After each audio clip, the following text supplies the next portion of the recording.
It's just a true relief to recognize that in America, religious liberty and parental rights are still respected. They want to silence our stories. They want to erase us from history. Strong words after a 2-year debate in Montgomery County Public Schools. Adam Zimmerman is a parent of 2 in the school system. He calls the 6-3 decision in favor of parents being able to opt out of LGBTQ plus curriculum the wrong message. The question is, and should be, do we expose children to intolerant messages masquerading as religious faith? Rosalind Hansen has a son in the school district and was one of the plaintiffs in the lawsuit, citing her Catholicism. This was never to change curriculum or to change the books being used, but simply to grant families the right to opt out of very sensitive materials that may be against their religious beliefs. She defines the decision as making sure all voices are heard. In this type of society where we have a religious diversity and we have a pluralistic society,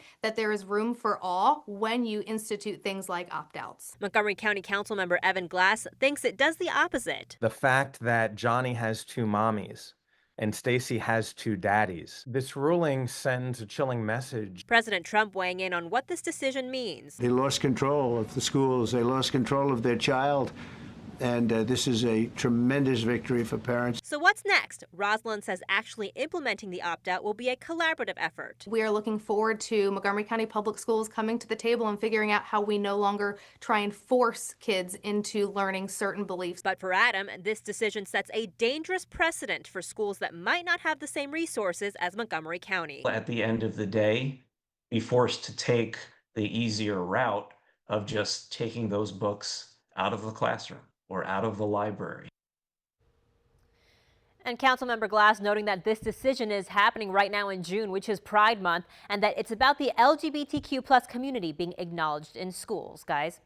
Yeah, in this case, again, we're not talking about learning about sex here, but even if you have a book in class showing an LGBTQ family, it Just was about acknowledging inclusivity. children and families. You can opt out of it. Now, this is a lot to go through, and we'll be talking about this for a very long time, I'm sure. Melissa, thank you. This